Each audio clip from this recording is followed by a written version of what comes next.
Hello everybody and welcome to another race here. We are on track at Oulton Park in the MX-5s. The revs are rising, we're just about ready to get underway. And we are...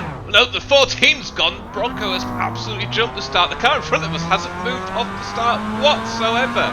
Incredible. Obviously they weren't paying attention to what the lights were doing.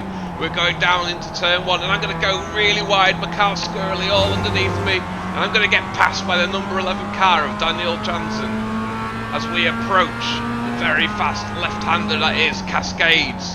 I've not had a lot of practice in this car before this race and I've got this one all sorts of wrong, and that's going to allow Mason Ellis to get a really good run on me. I'm keeping to the right hand side, I'm maybe leaving a little bit of space, but we're going to approach the hairpin real quickly. This is the shorter layout of the track. And Ellis has gone up the inside and he has completely missed the corner. I don't know what's going to happen to him there, but it doesn't look like he's going to be in a great position here. Heading down towards the chicane at Hislops.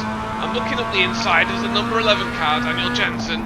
Not really thinking about getting the move, but he's really slow on the brakes, and I'm going to send it up the inside. I'm going to take the position back off him. I'm up into P5 or P6 at this point, I'm not really sure, as we go through the right hand corner of Knickerbrook. Coming along this long sweeping straight around Clay and up to Water Tower, heading towards the very difficult double apex right hander that is Druids. I've really been struggling with these medium to high speed corners so far. I'm not really feeling that confident through them, but it looks like I've been catching Mike Bollerman through that corner, and I'm gaining as we approach the final corner of Lodge. This is again another tricky one down into second gear. I'm still not feeling it, the undulation, the camber of the circuit, I'm not really there with it. I've only had maybe 10-15 minutes of practice before this race. I'm happy to be alive. Let's take a replay of the start. So you can see the red car just goes before anybody else. The 15 starts rolling backwards. I don't know what they were doing. They eventually get going.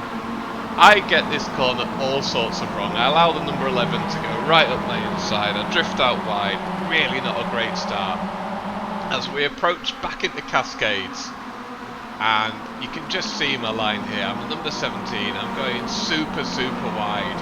And that is really not what I needed to be doing here. And you can see the run that the 12 car has got on me. He's really in my slipstream now. As we approach the hairpin, what's he going to do? He's gone to the outside, he's gone back inside, he's lost control, switching back to the inside by the look of it, and he hits the wall. I imagine that is a DNF for him right there.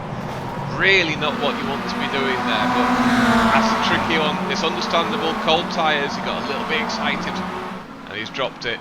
Here I am, going for the pass on number 11 that I really wasn't planning on doing, but he was so slow on the brakes, I thought, well, I can just cruise past him. And that's what I do. I take the position and away we go. Not gonna lie, I'm happy with that one. Back to the live action. We're here in lap 2. I've got Mike Bollerman a few tenths of a second ahead of me, a little bit of a gap between me and Daniel Jensen behind, but he's a lot quicker than me through turn 1, and that is a bit of a worry for me. I don't want to be getting passed into the hairpin again. This Cascade is not really a traditional passing place, but you can see I've got a much better line this time, and Bollerman has gone really wide. How am I going to get an opportunity going up into the hairpin? I'm going to have a look up the inside. Am I going to be able to send it? He brakes earlier than I do. I brake a lot later than him, but I'm going to run wide here through the corner. I'm going to come out really wide on the exit, get my rear left wheel into the grass, and I'm going to lose a little momentum, and that's allowed him to pull up side by side as we approach Hislops for the second time.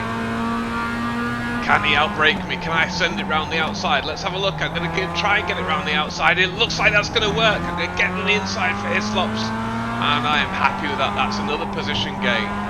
Good exit out of here, hopefully, and down the long straight yet again. Let's have a quick look at the replay. So you can see I dive up the inside, absolutely send it, but he's able to cut back on me.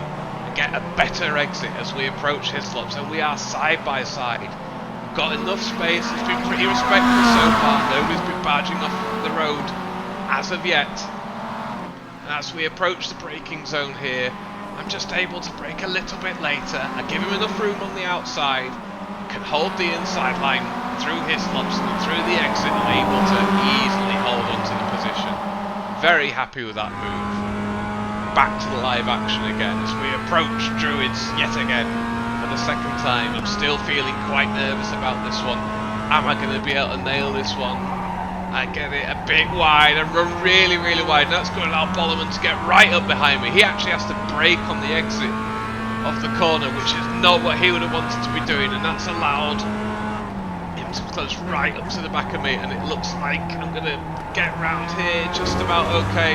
Rory Davis is absolutely flying and catching up with us at this point in time as well. He's gained a couple of seconds just from those corners alone.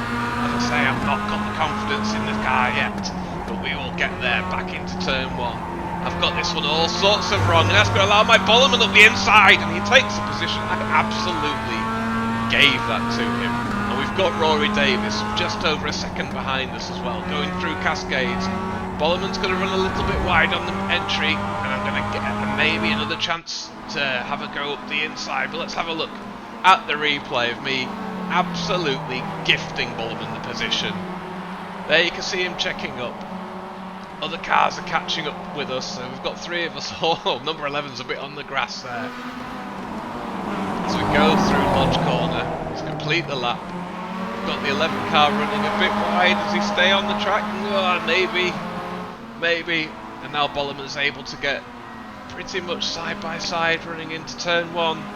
There's not really a lot I can do here to defend it.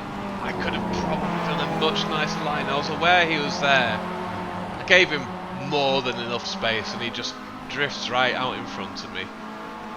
I'm a bit disappointed with myself, but we will get there. I am in rookies for a reason. I am not going to be super fast and super consistent yet in my iRacing career. Anyway, I'm on the back of Bollerman. Can I do anything into the hairpin? No, he defends it quite nicely into the middle of the track. I have got Rory Davis right up my backside as well, so there's three of us all within a second or so, heading towards Hislop's yet again. Can I do something here? Can I get up the inside? I'm having a look. I'm going to have a look. Am I going to be able to outbrake Bollerman? No, we both brake at a similar point. I'm going to have to defend from Davis. Bollerman gets a much better exit. Overall, that was probably not the best move that I've ever done. Probably a bad idea, but Bollerman's dropped it. He is gone. He is gone. He has dropped it on the exit, and he is into the wall. That is not what you want to be doing right there, Mr. Bollerman. I was really enjoying my race with him there. I thought it was going to be a race-long battle, but that just wasn't to be. So we can have a look at the replay. There's three or four of us all within a second or so of each other, all vying for the position. Heading down towards the chicane. I'm having a look. I probably shouldn't be doing this here. I should be considering the car behind me and taking the more optimum line here, because I lose time to Bollerman. We all lose time here, so really the move wasn't on. I should have done better there. But then Bollerman just gets on the throttle a little bit too hard maybe, and he just sends it into the wall. I completely mess up this corner at Druids here. That's absolutely terrible line through there. I get it all sorts of sideways, and Rory Davis says, thank you very much.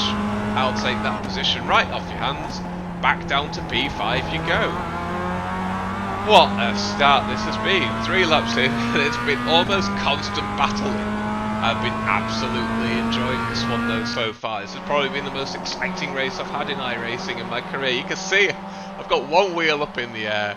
Davis just flies past me. No trouble, no bother whatsoever. Again, another mistake and another position lost. But I'm not going to beat myself up about it. I'm going to try and get the position back. Can I do anything to keep up with Rory Davis, or is he going to have the measure of me? So far, it looks like he's got a bit of a measure of me. And I've got Daniel Jansen behind me to worry about. It's a tricky situation, we've all been there. We want to catch the car in front, but we don't want to let up to the car behind, so what can we do? Well, we're going to head towards the hairpin for the 4th time. Is Jansen going to try and make a move? I don't think so, he's a little bit too far back. Looks like I've gained a little bit there on Davis. Let's keep following along with this lap, see what we can do as we head back down towards the Hislop chicane. 4th time, getting on the brakes just before the 50-metre board. My line in there is not ideal. I get a little bit squirrely on the exit for Hislops, but I managed to hold it together. I've lost a little bit of time as Davis in front of me, but I have dropped Jansen a little bit. I've now got over a second on him, which makes me a little bit more comfortable. It means I can focus purely on Davis ahead of me. What can we do here? Through Druids. I get it all sorts of sideways again. I'm really struggling with this corner. It's such a difficult corner to get right in this car. But I am enjoying the challenge. And that's it in rookies. You might struggle on a race, but as long as you enjoy the challenge and enjoy the process of continually trying to improve, you'll get an awful lot out of iRacing. That's the end of lap 4, and really that was the end of the excitement of the race. I managed to get a little bit quicker, a little bit more consistent. I was pulling away from Jansen a little by little. Davis ahead of me was just gapping me. He had the pace on me. Hands up to him, he's a better man than me today.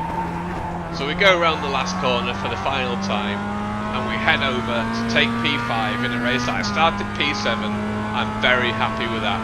Please like and subscribe if you're new to the channel. I'll see you at the next one.